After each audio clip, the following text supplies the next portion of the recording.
with new evidence about the train deaths.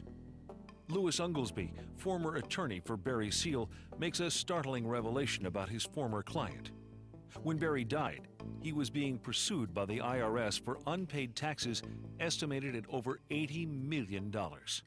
I was going to court and arguing all the time for different issues involving Barry because I felt like they really were guilty of a lot of misconduct in the manner in which they were investigating him, not knowing about his involvement in the government. In the course of that, it was a lot of work for me, it was a lot of work for the prosecutors here, and one of them said to me, why don't you just tell Barry to call in the cavalry and we won't have to worry about this anymore. I didn't know what he was talking about, so I asked Barry. And as a result, and, you know, in asking him, he said, okay, I won't tell you much, but let me show you, just call this phone number. So he gives me this phone number, I call the phone number. That's when we talked to Vice President Bush's office. So then they put this admiral on the phone, or they put somebody who said he was an admiral on the phone. And then I told him who I really was, and he was nonplussed by that and hung up. And then I said, you know, now Barry, really, I'm confused. So Barry called back.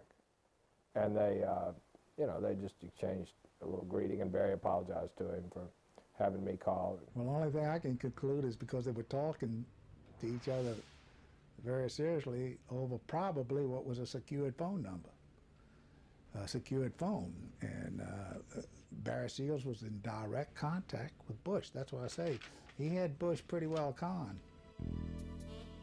In its desperation to finance a clandestine underground war, the Reagan administration was already dealing with terrorists in Iran.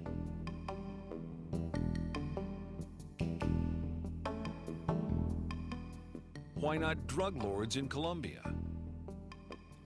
Barry Seal was clearly connected to men occupying the highest offices in the land. With prosecutor Dan Harmon, allegedly Seal's local operative, indicted, the guilty finger was taking a turn toward government.